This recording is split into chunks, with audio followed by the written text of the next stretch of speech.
दिल को छू लेने वाली एक इंटरेस्टिंग स्टोरी के साथ स्वागत है आप सबका हमारे YouTube चैनल AR क्रिएशंस पर। लड़की अपने बॉयफ्रेंड से पूछती है, अच्छा किसी दूसरे लड़के से मेरी शादी हो जाए तो तुम क्या करोगे? लड़का, तुम्हें भूल जाऊंगा। लड़के ने बहुत छोटा सा जवाब दिया। ये सुनकर लड़की गुस्से में दूसरी तरफ घूमकर बैठ गई। फिर लड़के ने कहा, सबसे बड़ी बात है कि तुम मुझे भूल जाओगी। जितना जल्दी मैं तुम्हें भुला सकूंगा उससे ज़्यादा जल्दी तुम मुझे भुला दोगी। कैसे? लड़की ने पूछा। लड़के ने बोलना शुरू किया। सोचो, शादी का पहला दिन है, तुम एक तरह के घर में हो, शरीर पर जेवर, चेहरे पर मेकअप, चारों तरफ कैमरे का फ्लैश और लोगों की भीड़, जहां तुम मुझे चाहकर भी याद नहीं कर सकती। और मैं तुम्हारी शादी की खबर सुनकर दोस्तों के साथ कुछ ऊट पटांग पीकर किसी कोने में पड़ा रहूँगा। और फिर जब मुझे होश आएगा तब मैं तुम्हें धोखेबाज बेवफा बोलकर गाली दूंगा।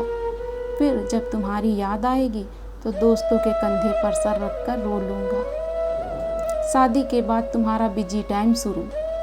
फिर तुम अपने पति और 1000 तरह की रस्मों को निभाने में बिजी रहोगी। फिर कभी कभी तुम्हें मेरी याद आएगी जब तुम अपने पति का हाथ पकड़ोगी, उसके साथ बाइक पर बैठोगी और मैं आवारा की तरह इधर उधर घूमता रहूँगा जैसे जिंदगी का कोई मकसद ही नहीं, और अपने दोस्तों को समझाऊंगा, कभी प्यार मत करना, कुछ नहीं मिलता, जिंदगी खत्म हो जाती है प्यार के चक्कर में। कुछ वक्त बाद तुम पति के साथ हनीमून पर जाओगी, नया घर होगा, शॉपिंग होगी, नई जिम्मेदारियां। अब तुम बहुत खुश हो। अचानक तुम्हें मेरी याद आएगी और तुम सोचोगी, पता नहीं किस हाल में होगा, और मेरी खुशी की दुआ मांगते हुए वापस अपने परिवार में बिजी हो जाओगी। मैं अब तक मम्मी, पापा, भाई या फिर दोस्तों से डांट सुन कर लगभग सुधर चुका हूँ।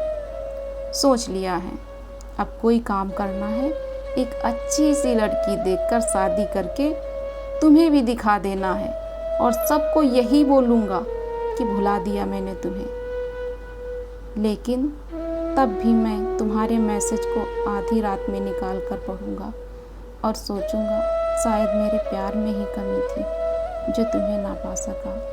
फिर अपनी तकलीफ को कम करने की कोशिश करूंगा। 2 साल बाद अब तुम कोई प्रेमिका या नई दुल्हन नहीं रही, अब तुम माँ बन चुकी हो।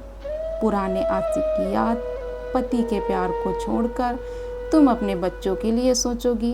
अब तुम अपने बच्चों के साथ बिजी रहोगी। मतलब अब तक मैं तुम्हारी जिंदगी से परमानेंटली डिलीट हो चुका हूँ।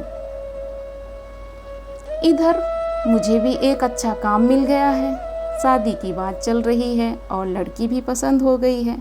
अब मेरा बिजी टाइम शुरू हो गया। अब मैं तुम्हें सचमुच भूल गया हूँ।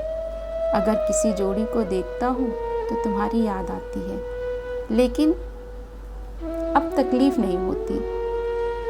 यहाँ तक सुनने के बाद लड़के ने देखा, लड़की की आंखों में आंसू आ गए। लड़की भरी आंखों से लड़के की तरफ देख रही थी। दोनों बिल्कुल चुप हैं, पर आंखें बरस रही हैं। थोड़ी देर बाद लड़की, तो क्या सब कुछ यहीं खत्म हो जाएगा? लड़का, नहीं, किसी बात पर जब तुम रूठ जाओगी अपने पति से और वह आराम से सो रहे होंगे, पर उस रात तुम्हारी आंखों में नींद नहीं होगी, और इधर मैं भी अपनी पत्नी से किसी बात पर खफा होकर तुम्हारी ही तरह जागूंगा। पूरी दुनिया सो रही होगी, सिर्फ हम दोनों के अलावा। फिर हम अपने अतीत को याद करके खूब रोएंगे, एक दूसरे को मिस करेंगे, एक दूसरे को महसूस करेंगे, लेकिन इस बात का भगवान के अलावा और किसी को पता नहीं चलेगा। अगर आपको यह कहानी पसंद आई हो तो कृपया चैनल को लाइक करें, सब्सक्राइब करें, शेयर करें। धन्यवाद।